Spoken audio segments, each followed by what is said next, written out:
de doação, hein? Muita atenção, contrato de doação. Vamos tratar sobre esse contrato tão importante. Professor Júlio, qual que é o conceito do contrato de doação? Presta atenção nesse contrato, porque cai na prova da OAB, cai muito concurso e na vida prática. Muitos advogados, corretores, têm muita dúvida sobre esse contrato. Então, estamos falando nesse momento aqui sobre contrato de doação. O que é doação, professor Júlio? Vou trazer o conceito para você então. Esse contrato é o contrato pelo qual uma pessoa, física ou jurídica, por vontade própria, transfere o seu patrimônio ou vantagens para outra pessoa, também pessoa física ou jurídica, tá? Que vai aceitar. Artigo 538 do Código Civil. A natureza jurídica do contrato de doação, a doação é um contrato unilateral, cuidado, hein? Esse aqui é diferente, é o Ovelha Negra, hein? Gratuito, em regra os outros são onerosos, né? É um ato inter vivos, não após morte, hein? Aí é outra coisa, é direitos hereditários. Ele é solene ou formal. Então esse contrato ele é bem diferente dos outros, né? Bem diferente do compra e venda. Ele é unilateral, gratuito, ato entre vivos, solene ou formal. Artigo 541 do Código Civil. Os elementos característicos desse contrato. Elementos subjetivos, de um lado o doador e do outro lado o donatário. Lembra que o Silvio Santos falava muito isso, né? Donatário. Então, donatário, quem recebe é o donatário. Doador é quem transmite o bem e sofre a diminuição patrimonial. Donatário, quem recebe. Lembrando que a doação de bens imóveis, eu sempre oriento meus clientes a fazer a doação com usufruto vitalício. Eu tive um caso no escritório que a filha recebeu a doação do pai, um sobrado enorme, o pai e a mãe, né? Porque eles iam morar num apartamento pequeno, para ficar mais fácil de limpar. Só que o apartamento atrasou a entrega do apartamento na planta e a filha botou o pai e a mãe para correr. Então tem que fazer a doação com usufruto vitalício, oriente seu cliente no futuro. Por quê? Porque com usufruto vitalício ele está protegido. Eu doei o bem para minha filha, para meu filho, mas eu usufruto é vitalício. Eu posso alugar, posso emprestar, posso morar enquanto eu estiver vivo. É uma proteção, né? É uma proteção. Deixa eu trazer para você uma situação importante. Absolutamente relativamente incapaz em relação à doação. Não pode doar, tá? Não pode doar. Falido. Presta atenção, isso é pegadinha de prova. Não pode doar também, pois não tem livre disposição dos seus bens. Mais um ponto importante, pessoa casada, hein? Regra clara. Pode doar sozinho os bens particulares, sendo certo que os comuns, os bens do casal, os bens comuns, só podem ser doados conjuntamente com outro cônjuge, ok? No caso de imóveis, só pode ser doado pelo cônjuge sozinho se o casado for casado pelo regime de separação total de bens, né? Isso é fato. O casado pelo regime de participação final nos aquetos depende do contrato, né? Desde que nessa hipótese haja expressa dispensa da outorga ou xória, né? No pacto antinupcial. Então, quando eu falo do regime de separação final nos aquetos, é um verdadeiro contrato, depende do que está escrito no contrato.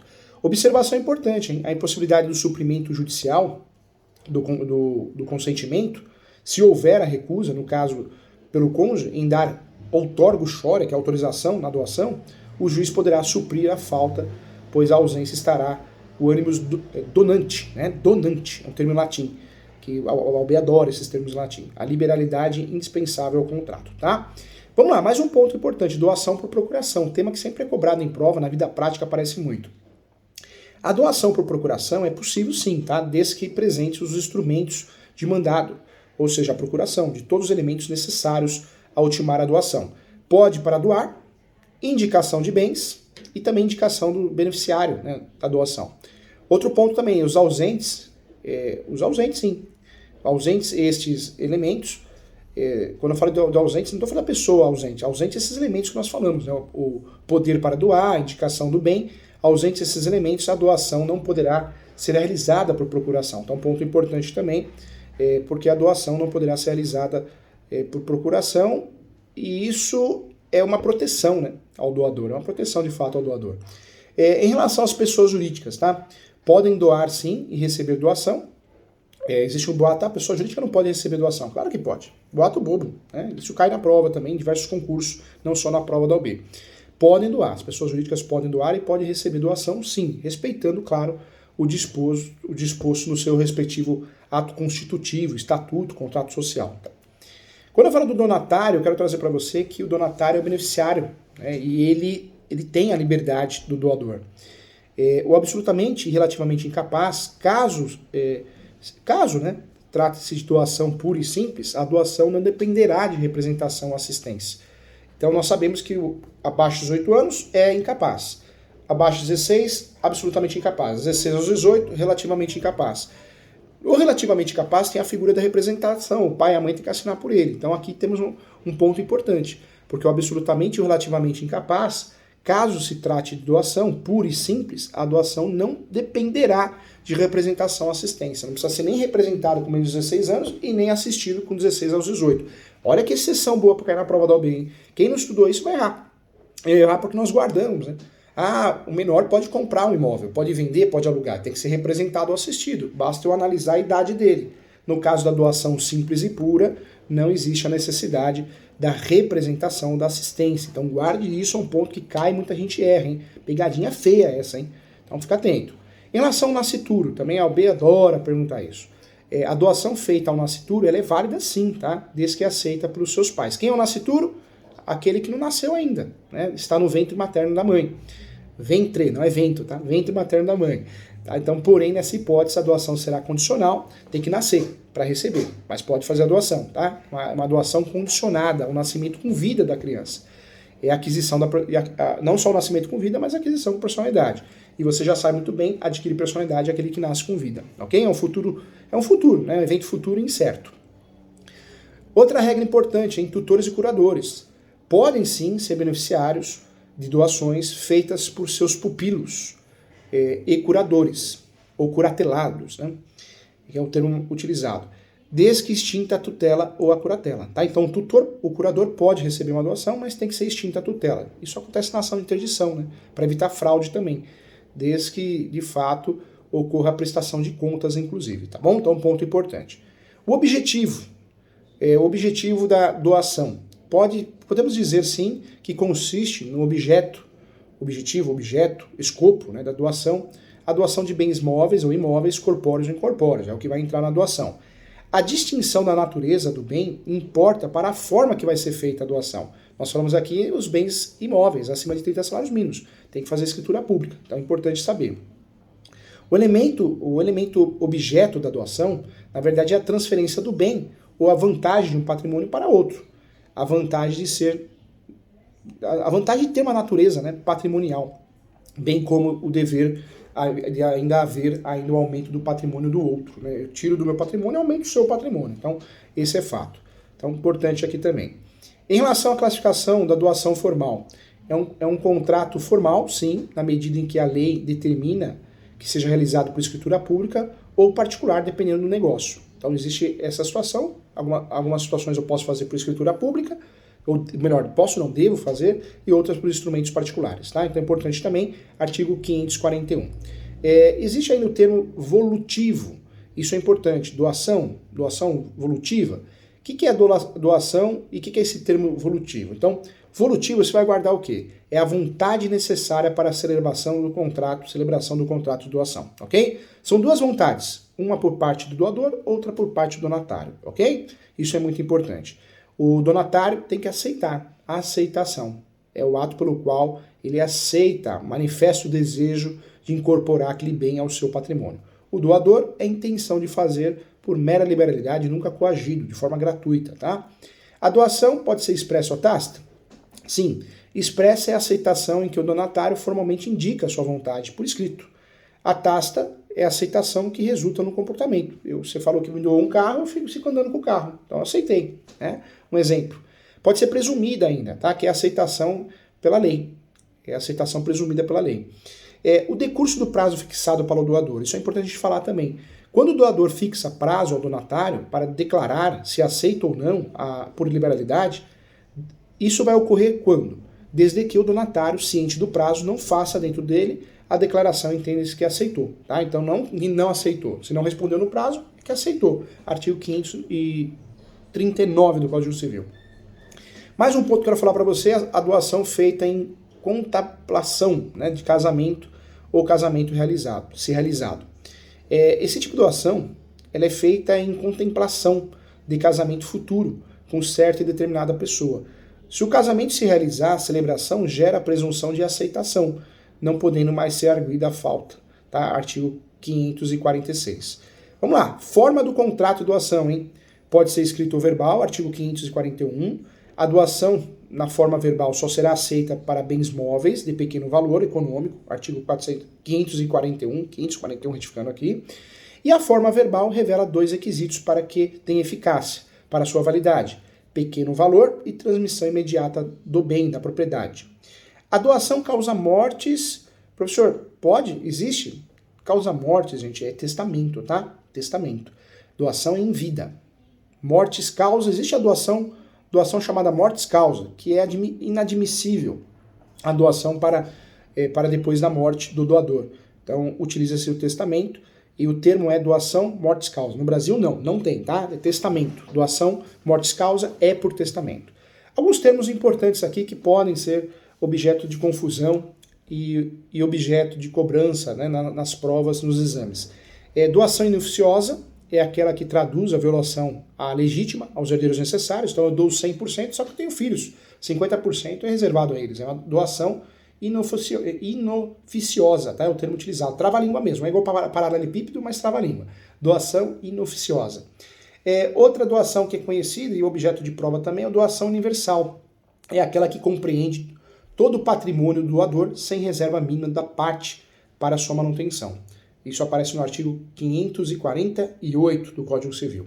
A doação nascituro, que nós já falamos aqui, poderá ser feita assim, em favor do nascituro, por força expressa do artigo 542. Lembrando que é a doação futura incerta, tem que nascer com vida. A doação de casamento futuro, nós já conversamos aqui, a doação feita em contemplação de casamento futuro com certa e determinada pessoa que pede o efeito se não forem contraídas as núpcias, né? Então, também é importante. Modalidades de citações, tá? Modalidades de doações, né? O professor falou de citação porque eu atendi uma cliente agora e a dúvida dela era sobre citação por edital. Estou falando aqui de doação, tá? Então, quais são as modalidades de doações? A doação pura é uma delas, condicional, doação modal ou com encargo. Lembrando que a pura é a doação que nós estamos acostumados, sem interesse nenhum. A condicional é um evento futuro incerto. A modal com encargo. Tem a doação com cláusula de reversão. Existe a doação também com cláusula de inalienabilidade. Existe a doação também remuneratória, ou também chamada de doação meritória. Ela também é chamada de doação contemplativa. Existe a doação de forma subjeção periódica. Outra doação também utilizada no Brasil é a conjuntiva. Existe a doação mista, as doações mútuas e as doações indiretas ou chamada doação disfarçada, tá? Então, são as espécies de doações, as modalidades de doações que existem no ordenamento jurídico. Vamos trabalhar cada uma delas? Vamos lá. Doação pura é aquela que é feita sem nenhum motivo especial. Pura, sem nenhum motivo. Doei porque eu quis. Não há que se falar em intenção, desejo, né? Não, eu doei porque eu quis. Não existe nenhuma intenção do doador em beneficiar o donatário com um acréscimo do seu patrimônio, alguma coisa assim. Uma doação pura mesmo. Eu falo que é a doação de coração. A doação condicional é aquela que pode ser estabelecida com condição suspensiva ou resolutiva. Aparece no artigo 554. Eu dou, mas eu posso, nessa doação, voltar atrás se você não se formou, um exemplo, tá? Existe a doação também modal, ou com encargo, e essa eu trago como exemplo, sim. Existe um encargo, existe uma obrigação do donatário. Esse tipo de doação modal, ou de encargo, ou com encargo, é um negócio jurídico chamado gracioso, em que o doador impõe ao donatário uma determinada incumbência, ou dever em seu favor, ou de terceiro, interesse geral da comunidade, tá? Isso pode ser combinado desde que o objeto seja lícito, possível e determinado. Quando nós falamos de doação modal, eu quero trazer para você o encargo excessivamente oneroso, que é um tema tratado dentro desse tema importante, e eu quero trazer essa observação. A doação modal com encargo, em situação de encargo excessivamente oneroso, o donatário poderá sim não cumprir o encargo, por considerá-lo excessivamente oneroso, desde que provadas os seus pressupostos. Então, eu peço um negócio impossível, né? Só vou te doar essa casa se você for para a Lua. A gente sabe que não é simples assim, né? Então, excessivamente oneroso, porque uma viagem à Lua agora já tem, né? Cada vez mais, mas pode ser que seja, naquele momento, impossível financeiramente. Então, trago um exemplo para você. O encargo ilícito ou impossível, se trata de encargo ilícito ou impossível, será ele desconsiderado de fato a doação e será transformada em pura simples, tá? Doação pura e simples. A doação com cláusula de reversão é a situação que o doador pode estipular que os bens doados voltem ao seu patrimônio se sobreviver ao donatário, tá? Isso no 547. Outra doação que nos interessa, essa é muito comum, é a doação com cláusula de inalienabilidade, incomunicabilidade e impermeabilidade. As cláusulas de inalienabilidade, incomunicabilidade e impermeabilidade são restritivas do direito à propriedade, pois o donatário, gente, é muito importante falar isso, dela não pode dispor livremente. Então é muito comum fazer a doação e ter as exigências dessas cláusulas.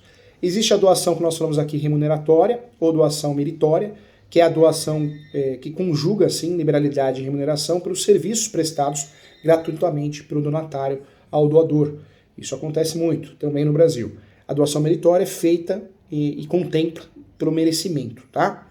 A doação de forma subjeção periódica é aquela que é feita de forma periódica, continuada, semanal, mensal, anual. Então, existe também numa teórica, é importante lembrar. A doação conjuntiva é aquela que é feita a mais de uma pessoa. A doação mista e as doações mútuas são doações onde o negócio jurídico de conteúdo prestacional, né, ele é híbrido, porque tem características de negócio oneroso, mas trazendo em seu bojo também uma fatia de liberalidade. Inclusive as doações mútuas são chamadas de negócio que pressupõe que duas partes realizam de forma recíproca, né, atos de liberalidade. A doação indireta e a doação disfarçada é a doação que não traduz tecnicamente a doação, embora consista em um ato de vantagem patrimonial para uma das partes. Eu trago como exemplo aqui, acho que é um exemplo bem didático, a remissão e pagamento de débito alheio. É a doação disfarçada, né? Aquela que de fato ela encobre um negócio jurídico simulado. Por isso é disfarçado, o próprio nome diz. Né? Cláusulas especiais na doação existe? Existe. Reserva de usufruto que eu tinha falado aqui. Deu o exemplo da moça que botou os pais para correr. Por intermédio dela, gente, o doador reserva para si o usufruto da coisa doada. O usufruto pode ser total ou parcial, isso é importante lembrar também. Eu dei o exemplo do total, mas pode ser parcial. Ele pode ser vitalício ou por prazo determinado também. E é uma cláusula comum, muitas vezes necessária. Eu dei o exemplo do pai e filho, né? A mãe e o pai que doou para a filha. Então, importante aí. A extinção do contrato de doação, gente, ela pode ocorrer por mero, de forma natural, né? Extinção natural, por meio de sua execução, cumprimento, acabou. Pode ocorrer também com uma revogação da doação. Essa revogação pode ser por inexecução do encargo, pode ser também por ingratidão do donatário, 557. Inexecução do cargo é o 562. Quando eu falo de ingratidão do donatário, 557. Pode ser revogadas por ingratidão as doações também, tá bom? Então, ponto importante. Então, legal. Eu não poderia deixar de lado de falar, quando nós falamos de doação, de falar da ação revocatória. O que é essa ação revocatória? O direito de revogar a doação, ele pode ser exercido por meio de uma ação judicial, com um prazo decadencial de 1 ano, tá? Isso pode cair na prova da OAB, a contar quando chega ao conhecimento do doador o fato que autorizou a ter sido donatário. O direito de revogar também a doação, por ato de ingratidão do donatário, também é irrenunciável, tá? E eu trago também a possibilidade dos herdeiros do doador prosseguirem na ação revocatória, tá? Revocatória é o nome da ação. Então, legal, mais uma informação importante. Legal, obrigado por estar acompanhando aqui. Esse tema doação sempre cai na prova da OAB, sempre é objeto de dúvidas de advogados, corretores, merece uma atenção especial para que a gente consiga aí, ir muito bem nas nossas provas, tá bom? Um abraço e até a próxima.